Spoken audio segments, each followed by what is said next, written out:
The Torah doesn't say what are the characteristics of a kosher bird. However, but the sages said, Kol ov hadores tameh. Any bird which is dores is not kosher. What is dores? Now Rashi says dores means that it holds food with its nails and lifts it from the ground to its mouth. So instead of putting its mouth down to the food, it holds the food between its talons and brings it up to eat. Tosfos here on Daf Samach Aleph, Tosfos says he doesn't think that's right. He says chickens do that, and chickens we know certainly are kosher. So therefore Tosfos says it means dores is that it is such a impulsive eater that it eats from a bird before that other bird is dead. It'll eat from another creature before that creature is dead. It's just, it savages, it scratches, and starts eating. So any dores is not kosher. Then the Mishnah says, Kol sheyesh bo etzba yisera, if it has an extra finger behind the other fingers, and zefek, if it has the zefek is, how do they translate zefek again? It's that circle where the food gathers. Not the stomach. The stomach is the keres. The zefek is the crop. The korkavan aniklaf, and it has in the stomach an inner stomach which is easily pulled off. Those are the signs of kosher, right? So again, kosher is not dores, an extra finger, a zefek, and korkavan haniklaf. So now says the Gemara again. Simane ha'of lo namru. The Torah doesn't say the characteristics, the signs of what makes a bird a kosher bird. Asks the Gemara below, is that true that there's no pasuk telling us what is the signs of a kosher bird? V'atani b'lint in a brisa. Nesher.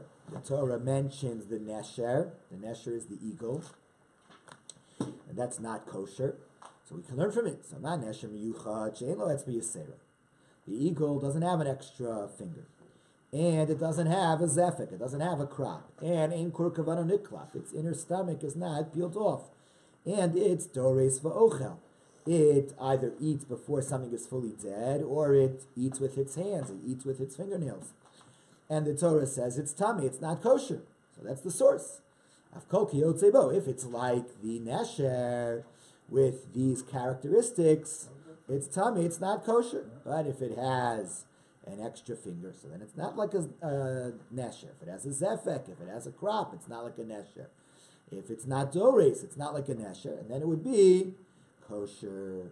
So that's the source. Now the Torah says that there are certain birds that are kosher. It speaks explicitly about using the torim, the doves, for the turtle doves as karbanos. So we can say like this: Torin are kosher. Now we know about the Torin that they have an extra finger, the zefek, and they have a crop, the korkavan niklaf, and they have an inner stomach that's easily peeled off. The ein dorsin va'ochlin, and they do not eat with their hands. They do not savage and eat, and they are tahor, and they are kosher.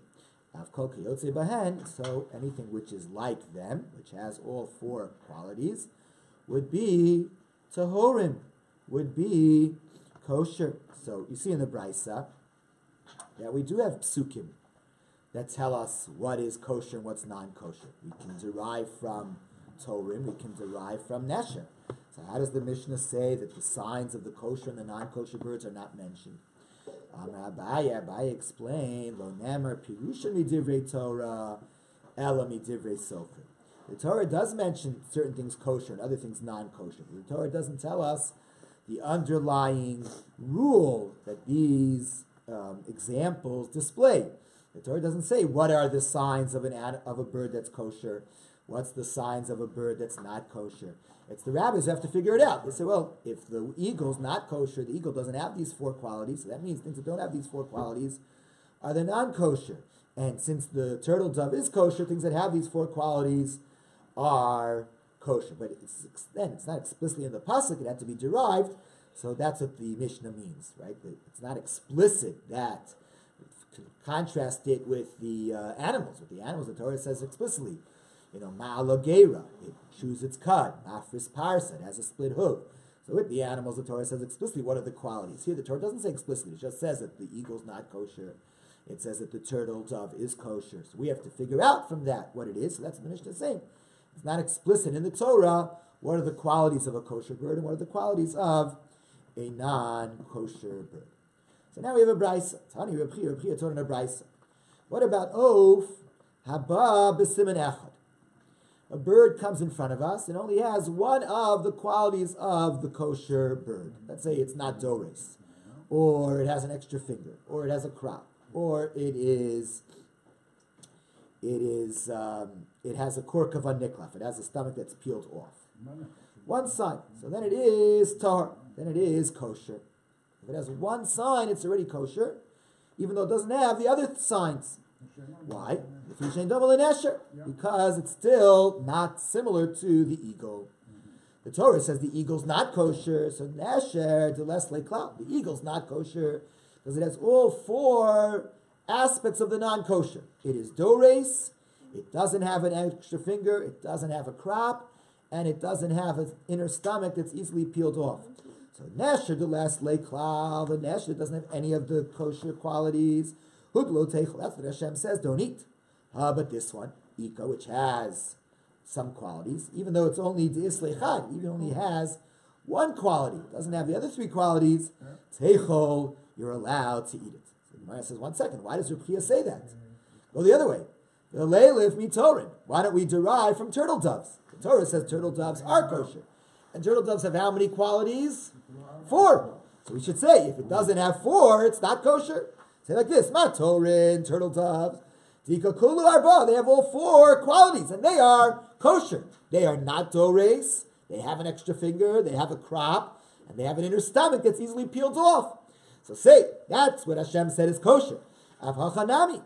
So let's say if you have a creature that only has one sign, a bird with only one kosher quality, it's either not dores, or it has an extra finger, or it has a crop, or it has a stomach that's easily peeled, we should say it's not like turtle doves, and therefore it's not kosher. The ikakulu arban, unless it would have all 4 signs. So why did Rabbi Chia say that even a single sign is enough to make it kosher? So my answer is imkain. If we would derive from turtle doves and say, just like turtle doves have all 4 signs and they are kosher, for a bird to be kosher it has to have all 4 signs, then we'd ask the following question.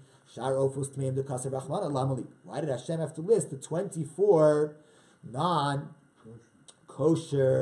birds? Those 24 birds don't have all 4 qualities. They don't have all 4 qualities, so why did the Torah have to list them? They'd already included that they're not kosher, when the fact that the Torah says that Torim are kosher. So that's what Rabbi Chia said, that no, the fact that the Torah had to list those birds, because those birds do have some kosher qualities. What it says, even though it has some kosher qualities, they're not kosher. But anything else that has even a single kosher quality, it's not one of those 24, would be kosher. So 1 second. So why don't we learn from those 24 birds that are listed? Mahasam, just like over there, Tlasa, can even have, some of them even have 3 kosher characteristics. The Torah says you can't eat them. So say it like this, I've called Tlasa v'lo nechel. Even if something has 3 kosher characteristics, it shouldn't be able to be eaten. The kosher can create, and certainly if it has 2 kosher characteristics, it shouldn't be able to be eaten. And certainly chad, if it only has 1 kosher characteristic, it shouldn't be able to be eaten. So the Gemara says, no, imkain, if you're going to be learning from those 20 birds that have, 3 kosher qualities, that they're not kosher, you'll ask, Orev, the kosher Rachman alamli. Why did Hashem have to say that you can't eat the raven? The raven only has 2 kosher qualities. So I'd say like this, those things that have 3 kosher qualities we can't eat. The raven that has only 2, mibaya isn't even a question. So why did the Torah have to say raven? So apparently the Torah is saying you can't learn from those 20 birds that have 3 kosher qualities, and therefore you only have what Hashem said is not kosher. These that have 3 kosher qualities, but not the 4th, these 20 of them, these are the ones that are not kosher with not all of the qualities. The raven, which doesn't have all of the qualities, is not kosher, and whatever is mentioned only has a single kosher quality that's mentioned is not kosher. But if you have something which is not one of these 24, and has even just a single kosher quality, it's already not like a nesher, and it is, in fact, kosher. What does Kriya? Kriya is agreed that if it has one of the. Yeah. So what I'm missing, So even if it has only one kosher quality, it should be kosher. And the source for Reb Chia is the fact that the Torah has to specify these 20 types that are not kosher. And then after specifying these 20 types that are not kosher, it specifies that the raven is not kosher. So you see that even though these things have multiple kosher qualities, they're not kosher. Why does it have to specify? If you're going to say that it has to have all 4 to be kosher, you wouldn't have to specify these. By specifying these, we're saying only these have multiple qualities and are still non-kosher, but everything else, if it has any aspect which is like the kosher bird, it's already kosher. There are 18 or there are 20? There's a total of 24, but not all of them have these kosher qualities. Some have 1 kosher quality, some have 2, But some anyhow, have 3. they are not kosher at all. The 24 that are listed are not kosher. They are not kosher. Rabbi, what's with the turkey has... Oh. What's the story with the turkey? So Turkey, it's a very interesting question because basically the core halacha is that the birds have to have certain qualities to be kosher, and if they're one of those 24 types, then they're not kosher. So the turkey probably is not one of these 24 types. We're not 100% sure what the 24 types are, but presumably the turkey's not, because the turkey is indigenous really to the United States. But we paskin la halacha that we own, because we're not sure what these 24 types are, we only eat those birds that there is a chazaka, that there is a tradition or a mesorah that they were eaten. So when the first rabbis came here, they said that turkey is a big chicken. So they said the same way they were eating chicken in Europe, we could eat turkey here. Now turkey has these qualities. It has all these qualities. That's what they said. Now there are some who are extra careful with themselves, and they say, well, there couldn't have been a mesorah about turkey in Europe because they didn't have turkey in Europe. And they said it's not the same thing as a chicken. It's not a big chicken. It's a different creature. So there are some who don't eat turkey here. But I just read an answer from Shabbat. The original, fascinating, the original heter was a steak. And then it became, what happened was the rabbis sent letters to Persia. So they will ask. Persia? What, the rabbis from here sent to Persia? No, the rabbis in Europe. When the bird first came to Europe, because Columbus brought it to Europe. Uh-huh. I mean, it originally came to Europe before there were Jews in America. So Columbus brought it back? Or the Spanish brought it back? Yeah, Wow. the Spanish they brought it back to Europe. How'd they keep it fresh? They must have salted it? Oh, they brought live ones? They Wow. brought live birds back to Europe. The European rabbis have no clue what this is. Right. So, but they thought it was in Hebrew it's called Ternegol Hodu. It came from India. Right. Because they thought they discovered another part of India. So they sent questions to Persia, to the Persian rabbis. So the Persian rabbis will ask the Indian rabbis Oh, from wow. India. Wow. And the Indian rabbis said, yeah, we eat it, but they were talking about a different bird. They were talking about a chicken, right? They were talking about a big chicken that looks Right. like a turkey, but it's not a But turkey. they have turkey in Eventually Iran. they figured it out like many No, years but ago. happened before a long It time. was not the same. Not the Okay. same bird, And right? that's why like the Shalah would not eat it. And he made his children make a nether not to eat it. Wow. But the heter is all over the world right now, nobody's gonna doubt it, and tzaddikim don't make a mistake, that's the assumption. That they didn't make a Because mistake, there's right? really no Masorah on it, it came from America. It came from America. How And could there have been a originally thought it tradition, came from right? India. Actually, read the answer, I was fascinated, because he brought all the answers going back, how they went to Indian rabbis. India, right. And they said That's about true. In India. Hebrew, they call it Tarnagol Hodu. That's a In Hebrew, strange yeah. thing, right? Why That's they where call the it name came from. an Indian rooster. That's Yeah, true. and the funny thing is, the Baal Shem Tov, one of the rabbis mentions the Baal Shem Tov saying that Bnei Moshe live in India, and they're big Talmid Chachamim, they were to trust them. Ah. But the Bnei Moshe were in Africa. They were in Ethiopia. No, but he mentions that probably the name, not Menashe, Bnei Moshe, the sons of Bnei Moshe were part of Eldad Adani's letter. He said they were. mentions here that some of them went to He said they were India. behind the Nahar Sambatyon Yeah, he in mentions that some of them are in India, Ethiopia. that's what he says there. Wow. I'll think, I'll know the answer, it's fascinating. It is fascinating. You know, there was, I always felt when reading some of these historical books, the rabbis in Europe, you know, they were very oppressed. And they dreamed almost that there must be some other places where Jews are Yeah. free Yeah. and they're not oppressed and they're wealthy and powerful.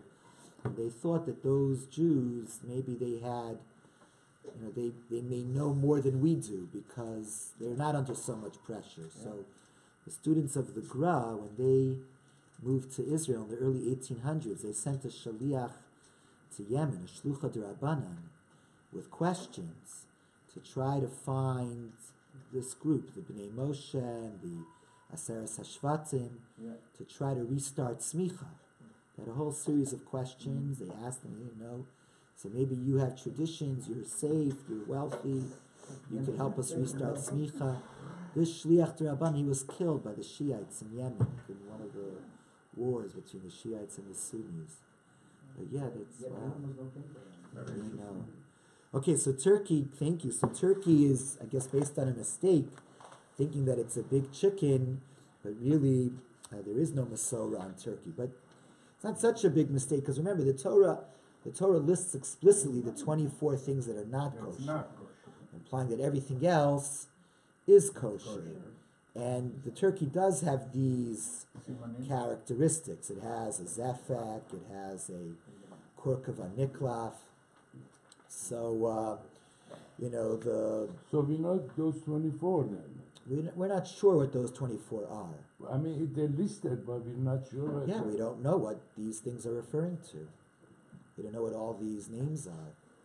I mean, all these Chachamim and we've lost the tradition. they couldn't figure it out so far? No, we've lost the tradition of identifying which ones. That's probably not a turkey, because these were probably 24 things that the Jews saw in the desert or in Israel. A turkey wasn't in these places, so it's probably not a turkey, but still. So the Gemara now asks, why don't we learn from the raven and say like this: Mahasam Trelo. The raven, even though it has 2 kosher qualities, is not allowed. Avkol Trelo. So any bird with 2 kosher qualities should also still not be allowed. So Gemara says, Im Kain, if we would have learned from the raven, Peres v'azniya the kaser Rahman alamli. Why would the Torah specify the Peres and the azniya? They only have a single kosher quality. And I would say like this: and if it has 2 kosher qualities, you can't eat it. This if it would have only 1, certainly you couldn't eat it. So why did it even mention this one of 1? So it must be we're not learning anything from the raven. So the Gemara says, 1 second, so let's just learn from the Peres and Azniya and say, just like the Peres and Azniya have 1 kosher quality and they're not allowed, so Reb Chia should be wrong. And if something has a single kosher quality, it should not be allowed. So the Gemara says, no, Im Kain, if so, Nesher the Kasar Rachman Alamli. Why did Hashem have to say the Nesher, the eagle's not kosher, it has no kosher qualities? I could have said like this: if it has a single kosher quality, it's not kosher. The less leikal, if it has no kosher qualities, is that even a question? So clearly we can't derive anything.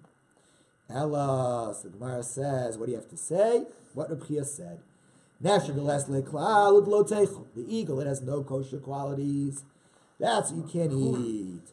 But if any creature is going to come with even a single kosher quality, you would be allowed to eat it. Even pig has 1 kosher quality, we cannot eat it, right? What's that? A pig. No, but that's animals. This is birds. I know, but I'm just talking about 1 quality, 2 qualities. There's a difference between birds and animals. Yeah. Birds are more spiritual. They fly, it's easier for them to be kosher. So the Gemara now asks, the time of the Kasar Rachman and Nesher. So the whole reason why this whole thing works is because Hashem specifies that the Nesher, the eagle, is not kosher, you can't eat it.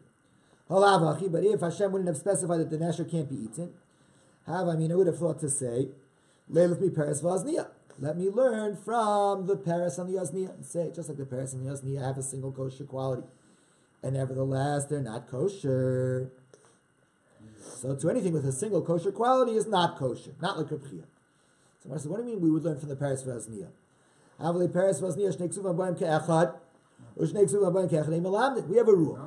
Whenever we want to learn something, if 2 verses are both seemingly teaching us the same thing, that means that you can't learn from them. Because if Hashem wanted us to say that just like a Peres, which has 1 kosher quality is kosher, anything with 1 kosher quality is kosher, would have just said Peres. Why does it say Paris and Osnia? Both are saying the same thing. That if it has a single kosher quality, it's kosher. So the fact that it's repeating it is to say, don't learn from Paris. Only Paris and Osnia are the ones with a single kosher quality being kosher. Whenever we have that, whenever we have Shnei Ksuvim, one Ke'echad, two Psukim, both seemingly coming to teach us the same thing, that means that you can't derive from them. It was repeated to say only in these two cases, but nowhere else. So my answer is Gemiri. No, we actually have a tradition. Ika Bahai, Leka Bahai. The kosher quality in Paris is not the same as the kosher quality in Osnia. What is in this one is not in that one. Ika Bahai, what is in this one, Leka Bahai, is not in that one. So they don't have the same kosher quality. They have different kosher qualities. So since they don't have the same kosher quality, that's why Hashem had to write both to say this one is not kosher from this quality and this one's not kosher from this quality. If it would have only said Paris, it wouldn't have known that the kosher quality of Osnia doesn't make it kosher. So now that I have both, maybe I could derive from it that if something has a single kosher quality, it's not kosher. It has to have all four kosher qualities to be kosher.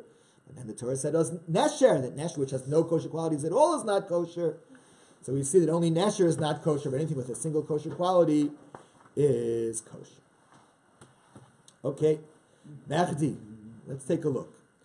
Esrim ve'arba ofos tmeim havu. The Torah lists 24 non-kosher birds, right? And then we have a tradition.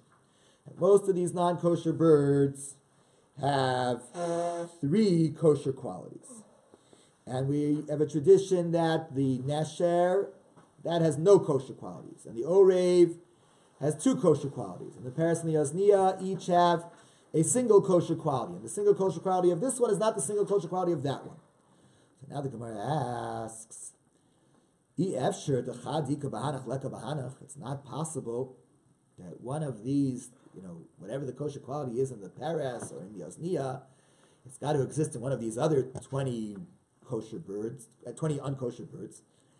So now you have 2 psukim, both saying that this quality is not a reason. The fact that 2 psukim both saying that if it only has this quality, it's not kosher, but that means you can't learn from it. So the Gemara says, no. Here we have a tradition. Esrim v'arba ofos tmeim havu. There are 24 non-kosher birds. Arba simanim. And tlasa haji bekulu. 3 of these 4 kosher simanim are in all of those birds. So 3 of these kosher simanim are in all of those birds. Esher mehem shlosha shlosha. There are 20 of those 3 simanim. 20 of those birds have all 3 simanim. Trei ba'orev.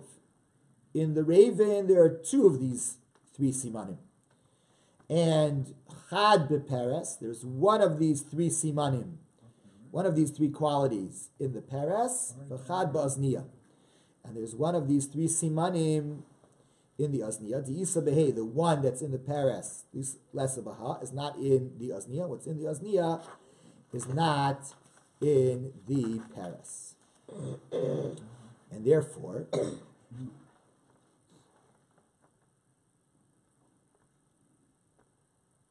what is Osnia, Rabbi? I don't know. What do they say it is? They just say osniya? The sign? No. In other words, in the Paras there is a certain kosher quality. In the Osniya there is another kosher quality, or whatever it is. And in one of them there is a kosher quality that doesn't exist in any of the others. In other words, there are 3 kosher characteristics that are, all 3 of them are in 20 of these birds. 2 of the 3 are in the raven. 1 of the 3 is in either the Paras or the Osniya. And in the Paras or the Osniya has the 4th that isn't in any of the other 23. The Osnia is the osprey. The osprey. The osprey is the Osniya. Okay. So therefore, Ma'udetema, I would have thought to say, Leilef Minei. Let me learn from that bird that only has that 4th kosher quality and say, If it only had the fourth kosher quality, it's not kosher. Certainly, anything which has no kosher qualities at all is not kosher. So why did the Torah have to say nesher? Why did the Torah have to say that the eagle is not kosher? Kasav Rachmana nesher. Hashem said the eagle to say nesher less leiklau. The nesher has no kosher qualities. Hudulo teichel, that's what's not kosher. Ha'ika, but if it has any kosher qualities, even one, islechad, echol, you could eat it. And that thing which only had one kosher quality that you couldn't eat is because Hashem said explicitly, this though you can't. Okay, so now that's the bottom line. The bottom line is the Reb Chiya's right, that if a bird has a single kosher quality, it is already kosher. Except if it's one of those 24, that they are not kosher, even with just a single kosher quality, or two kosher qualities, even three kosher qualities, they would not be kosher. Ela Torah de Kasa Rachman Alamali. So now, why does Hashem mention explicitly that the pigeons, that the turtle doves are kosher? Why does he have to say that the turtle doves are kosher? The turtle doves are not one of the 24 types, and the turtle doves have some kosher qualities. Actually, have all four. To tell you the carbon. It's to tell you that the Torah can be used as a carbon. That they're kosher, that we would know, as we've said from all these other sources. But that we can use them as a carbon, that we need the Torah to tell you explicitly. Okay.